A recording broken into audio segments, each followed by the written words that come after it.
Oke, bismillahirrahmanirrahim. Assalamualaikum warahmatullahi wabarakatuh. Semoga sedulur-sedulur semua sehat, semoga sedulur-sedulur semua waras. Karena semua pentingnya untuk interaksi kita hari ini. Alhamdulillah, saya diberi kesempatan untuk berbicara di sini, karena saya sangat sering mendengar berbagai macam institusi, judulnya membangun budaya, tapi tidak melibatkan budayawan. Jadi ya saya nggak paham apa yang dibangun sebenarnya. Karena budaya juga perlu kita bedah. Saya kebetulan beberapa waktu terakhir banyak seminar dan undangan urusan moral, integritas, etik, dan seterusnya. Tanpa kita benar-benar melihat mekaniknya seperti apa. Karena itu bukan hal yang sederhana. Jadi sebenarnya saya bukan filosof, saya lebih kepada mekanik. Kalau saya membahas sesuatu, itu biasanya saya mulai dari simplek. Artinya bahas hurufnya dulu sebelum membangun kata-kata, baru kemudian kata-kata dikumpulkan menjadi kalimat, kemudian menjadi paragraf dan seterusnya. Di sini ada beberapa kata kunci, budaya, integritas. Menurut saya, kita perlu membedah dulu budaya itu apa dan integritas itu apa, baru kemudian kita jadi tahu angle of attack-nya, kita jadi tahu approach-nya gimana untuk membangun sebuah budaya. Menurut saya seperti itu, mungkin yang akan saya sumbangkan kali ini adalah itu. Pertama sendiri tentang budaya dan tradisi, ini seringkali disimpang siurkan antara budaya dan tradisi. Perlu kita ketahui perbedaan utama antara budaya dan tradisi. Dua-duanya kesamaan dan perbedaan. Kesamaannya adalah sebuah perilaku yang disetujui oleh komunal untuk bisa menjadi standar kesamaan budaya dan tradisi. Bedanya, tradisi itu diturunkan secara vertikal. Artinya belajar dari bapaknya, bapak belajar dari mbahnya, mbah belajar dari mbahnya mbah, misalnya gitu. Kalau budaya itu transmisinya horizontal. Belajar dari temannya, misalnya TikTok itu bukan tradisi, itu budaya. Karena saya yakin tidak ada satupun orang di sini yang pakai TikTok atau Instagram belajar dari bapaknya. Justru kebalik, bapaknya yang belajar dari anaknya. Jadi itu budaya yang muncul. Mungkin berikutnya itu akan menjadi tradisi karena anak Anda tanya sama Anda bagaimana cara pakai Instagram, kan gitu. Itu bedanya budaya dan tradisi. Budaya horizontal, tradisi vertikal. Oke, nanti akan bersambungan dengan integritas. Kan kita mau membangun budaya integritas. Sekarang kita terpisah membahas integritas itu apa. Integritas adalah perilaku yang sesuai dengan sebuah value yang diadopsi oleh seseorang. Ada dua garis yang perlu saya urut. Pertama gini, integritas itu lahir selalu dari keputusan manusia. Seperti tadi dibilang, melakukan sesuatu atau tidak. Tapi ada urutannya di situ, nggak langsung ngomong iya atau tidak. Ada sebuah nilai yang diadopsi manusia atau hukum, bisa nilai agama, bisa hukum negara, bisa nilai keluarga, apapun itu bisa diadopsi oleh seorang individu. Kemudian nilai itu digunakan untuk membedakan benar salah. Menurut hukum benar, menurut agama salah misalnya. Misalnya gini, makan babi menurut nilai agama Islam salah, tapi menurut hukum tidak melanggar hukum, kan misalnya gitu. Jadi setiap set nilai itu punya kriteria berbeda untuk membedakan benar salah. Pertama, manusia mengambil nilai, kemudian digunakan untuk membedakan benar salah. Ketika dia mampu menggunakan nilai itu untuk membedakan benar salah, artinya manusia itu punya moralitas. Nah setelah itu ketika moralitas itu dilakukan benar-benar, itu baru namanya etik. Nilai adalah tolak ukur. Moral adalah kemampuan menggunakan tolak ukur itu untuk membedakan benar salah. Terus kemudian kalau benar salah itu dilakukan benar-benar, itu namanya etik. Kan gitu. Jadi orang koruptor, korupsi, dia tahu bahwa korupsi salah, dia sebenarnya punya moral. Karena dia bisa membedakan benar salah, tapi tidak punya etik, karena dia tidak melakukan sesuai yang moralnya katakan. dia melanggar moralitasnya sendiri. Nah, setelah ada keputusan etik itu tadi, semakin dia konsisten melakukan etika sesuai dengan moralitasnya, integritasnya semakin tinggi. Jadi integritas adalah agregasi dari keputusan terhadap etika, terhadap moral yang dia percayai. Nah, mohon maaf ini agak bukan filsafat ini bukan filsafat, ini mekanik, ini mekanik pemahaman tentang. Ini baru sebentar lagi satu garis lagi. Tadi saya terusin dulu daripada Muhammad ya, mohon maaf Pak Jiwo. Jadi tadi ada nilai, ada morality, ada etik, baru kemudian etika itu dilakukan seberapa sepanjang hidupnya, jadinya tingkat integritas. Semakin tinggi integritasnya, semakin banyak dia melakukan etika sesuai dengan moralnya. Jadi nilainya dia pegang benar-benar itu. Hidupnya berjalan sesuai dengan nilai, itu artinya integritasnya semakin tinggi. Oke, itu dari sudut pandang konsep, itu tadi di dalam logika semuanya. Tapi gini, kalau mau membangun budaya di situ tidak cukup. Pengetahuan itu hanya ujung gunung es kalau mau ngomong tentang pengetahuan, tentang membangun budaya. Karena asalnya gini. Ini bukan filsafat ya lagi-lagi. Aku kalau ngomong rodok ruwet, filsafat ora, enggak filsafat, ini mekanik, ini benar-benar mekanik ini. Gini, jangan lupa tadi, keputusan untuk melakukan sesuatu sesuai dengan moral atau tidak, itu kan kita dalam jangka waktu panjang kita sebut sebagai integritas. Tapi kuncinya si manusia membuat sebuah keputusan. Kuncinya adalah manusia membuat sebuah keputusan. Seperti mau korupsi atau tidak, itu tadi itu kan keputusan manusianya. Yang kelihatan di luar adalah aksinya. Yang terjadi di dalam adalah keputusan kognitif intelektualnya. Pengetahuan terhadap nilai, sekitar, dan seterusnya. Pengetahuan terhadap penggunaan kognitif untuk membuat keputusan. Tapi, nah ini mulai agak susah nih, kita ngomong budaya, karena hal ini nggak sering dibahas. Tapi semua intelektual itu pasti tergantung yang namanya perasaan. Kalau Anda lagi hatinya seneng, lebih banyak ngasih sedekah daripada ketika hatinya susah. Ketika di sini misalnya saya tanya, di sini ada yang penderita cacat tuna asmara? Maksudnya nggak punya pasangan gitu. Banyak ya, oke. Anda pasti mengalami ketika Anda nembak pacar, Anda diterima, hari itu sangat gembira, Anda mau dikatain anjing, babi atau segala macam, Anda nggak akan marah. Logika Anda tahu bahwa Anda dihina, tapi perasaan Anda rasanya enak. Keputusan logika jadi berubah. Jadi di bawah intelektual itu ada yang namanya perasaan, feeling, yang membuat keputusan Anda bisa berubah pada kejadian yang sama. Nah, ke bawah lagi nih. Di bawah feeling juga terpengaruh sesuatu. Di bawah feeling itu ada yang namanya emosi, emotion. Feeling sama emotion berbeda. Feeling adalah yang kita pahami, kita rasakan. Emotion, kalau bahasa Inggris kan motion itu bergerak. Emotion, energi yang bergerak. Emotion adalah moving energy, energi yang bergerak. Energi dari mana? Dari fisiologi manusia.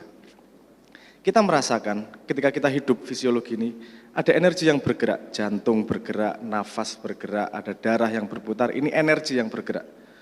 Ketika kita merasakan sesuatu, baru kemudian ada feeling yang kita pahami. Tapi intinya ada energi yang bergerak. Di sini titik membangun budaya, bukan pada kognitif, karena kognitif 3 tingkat di atasnya. Emotion, energi yang bergerak ini ada pada diri manusia dan pada interaksi. Bagaimana membangun energi yang bergerak di antara manusia? Salah satu contohnya gini. Anda disuruh bangun integritas kayak apa sesuai dengan peraturan kantor. Kalau teman Anda atau pimpinan Anda melanggar tapi tidak dihukum, Anda tidak akan mau membangun integritas. Ngapain saya susah-susah bangun integritas? Orang kan teman saya kayak gitu aja nggak dihukum kok. Nggak punya efeknya kok. Salah satu contoh pemerataan terhadap permainan, gameplaynya adil untuk semua, itu adalah manajemen tentang emotion, energi yang bergerak. Emotion, energi in motion, energi yang bergerak. Ini yang tidak jarang dibahas karena memang susah. Memang tidak gampang untuk menggali seperti itu. Butuh pemahaman sosiologi, butuh pemahaman psikologi, dan butuh pemahaman neuroscience untuk memahami emotion, energi yang bergerak, ada mirror, neuron, dan seterusnya lah. Nah, jadi untuk membangun budaya, para pemerakarsanya harus paham bagaimana energi bergerak antar manusianya. Karena kalau energi bergeraknya sudah benar, budaya akan muncul tanpa bisa dicegah. Contohnya TikTok. Susah banget Anda berhenti main TikTok. Susah main Instagram. Dan itu nggak ada yang nyuruh, nggak ada yang kampanye. Bener nggak? Teman Anda ikut. Ternyata seru, diteruskan. Karena ada emotion yang bergerak di antara interaksi tersebut. Dan terjadi keadilan peraturan di situ. Kamu melakukan apa, followernya berapa, melakukan apa, followernya berapa, disukai berapa, dan seterusnya. Banyak faktor yang terjadi pada emotion. Mungkin yang saya sumbangkan hari ini adalah sangat benar, sangat setuju bahwa budaya integritas harus dibangun. Karena tanpa integritas tidak ada satu mesin pun di dunia yang bisa berjalan. Tidak ada satu organisasi pun yang bisa berjalan. Kalau kita naik mobil, kita punya keyakinan penuh bahwa semua part dari mobil itu punya integritas untuk mengikuti hukum alam. Kalau satu tiba-tiba nggak mau terbakar bensinnya ya selesai, nggak jalan. Semua di situ patuh pada sebuah peraturan, namanya peraturan alam. Sehingga mobil itu bisa bergerak. Pada level institusi manusia juga seperti itu. Kan seperti mesin yang bergerak ini. Kalau tidak semua mesin, tidak semua gearnya pada peraturan yang sama, tidak mungkin terjadi integritas, tidak mungkin terjadi institusi yang baik. Integritas tidak hanya bersandar pada satu orang, tapi membangunnya harus bersama-sama pada sesuatu yang di atas manusia. Atas manusia itu artinya rule of the game pada yang dipatuhi oleh semua pelakunya. Sehingga terjadi energy in motion yang membangun budaya tersebut. Kognitif paling atas, di bawahnya ada perasaan, diatur oleh emotion. Mari kita bersama-sama mulai mikir nih, interaksi kita satu sama lain gimana sih? Apakah gameplay di kantor fair untuk saya kemudian menjadi punya integritas tinggi? Kalau enggak fair, enggak akan ada yang mau. Kan gitu ceritanya. Nah mungkin yang saya ceritakan agak kompleks, tapi saya pengen berguna di sini, jadi saya menceritakan apa yang saya pahami. Kalau Anda nggak paham itu masalah Anda, kan kita punya tanya jawab kemudian hari ini. Saya pengen membangun budaya, jangan makan snack aja, sekali-sekali makan yang bergizi walaupun harus disendok dengan bertanya berkali-kali. Terima kasih. Wassalamualaikum warahmatullahi wabarakatuh. Oke, bismillahirrahmanirrahim. Sepemahaman saya salah satu negara paling korup di Asia saat itu adalah Hong Kong. Sampai pemadam kebakaran nggak mau nyemprotin airnya kalau nggak dikasih duit. Waktu itu sekitar 70-an, 80-an. Tapi nggak ding, lebih ke belakang lagi, 40-an kalau nggak salah lu. Tapi mereka membereskan problem itu tidak lebih dari 10 tahun. Tingkat korupsi yang sangat parah, tapi beres.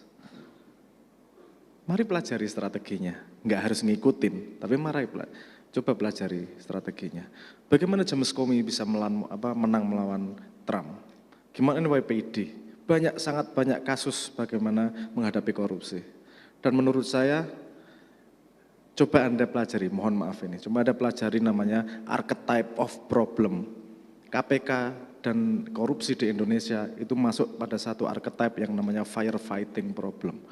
Artinya sebuah rumah kebakaran, dia butuh bantuan sistem dari luar yang namanya pemadam kebakaran. Ketika pemadam kebakarannya tidak pergi dari rumah, artinya rumahnya masih bermasalah. Seharusnya KPK itu membangun sistem di dalam rumah, agar pemadam kebakarannya pergi. Karena dia tidak boleh membangun ketergantungan baru. Dan gini juga yang saya lihat kemudian. Indonesia itu salah satu negara yang hukumnya terlalu banyak dan tidak melihat bahwa hukum tidak efektif. Imam Ghazali kalau nggak salah yang ngomong. Ciri sebuah peradaban yang mau hancur adalah terlalu banyaknya hukum. Karena manusia tidak bisa dipercaya. Dan sepemahaman saya, memang sebuah society atau kumpulan yang bersandar pada etika itu tidak akan berjalan lama. Kalau kita pengen pemain sepak bola tidak saling sliding satu sama lain, kita tidak bisa mengkampanyekan etika. Enggak bisa membudayakan bermain sepak bola secara sopan. Tapi ada kartu merah, ada kartu kuning, dan ada penalti, ada offside, dan seterusnya lah. Ada beberapa peraturan. Tapi peraturan tidak harus selalu pada posisi hukum. Salah satu contoh, karena urusan yang diurus adalah manusia, hukum adalah emergence dari manusia. Hukum itu hanya muncul ketika manusianya berkomunikasi. Tapi jangan lupa yang melakukan korupsi dan berinteraksi itu manusia semua. Salah satu penelitian, saya pengen cerita 2 penelitian. Pertama, cara untuk menghilangkan, untuk menghalangi pencuri, itu bukan dengan hukum diancam segala macam. Cuman diberi sebuah resiko yang dia tidak bisa menghitung resikonya seberapa. Artinya diberi CCTV walaupun mati. Itu mengurangi pencurian sampai hampir 70%. CCTV-nya bukan disembunyikan, justru ditunjukkan kepada pencurinya. Jadi nggak bisa ngitung dia apakah ini hidup atau mati ya. Sebuah resiko yang tidak terhitung itu jadi deteran luar biasa buat manusia. Salah satu contoh lagi, memecahkan masalah yang human center. Anda pernah naik lift, di sekitar lift ada kaca, betul nggak? Ada cermin biasanya. Itu ada sejarah panjang di situ. Saya pengen menceritakan sejarah kaca di sekitar lift. Bagaimana orang memecahkan masalah dengan human centric. Kalau human centric dia tahu manusianya memecahkan masalah bisa sangat murah dan efektif. Mohon maaf, saya cerita sedikit ya tentang itu ya. Suatu hari di sebuah gedung veteran terjadi komplain. Standar di Amerika waktu itu, standar lift itu 3-5 menit, tapi saya harus menunggu sampai 15 menit. Ini ada yang nggak beres ini dengan liftnya. Saya minta masalah ini diberesin. Dia kemudian menyewa konsultan untuk menganalisa. Kata konsultannya, ini harus dibikin alur lift baru. Kemudian dia konsultasi sama ahli ekonominya. Kalau kita bikin lift baru, kita harus mengurangi kamar, artinya ekonominya nggak akan jalan.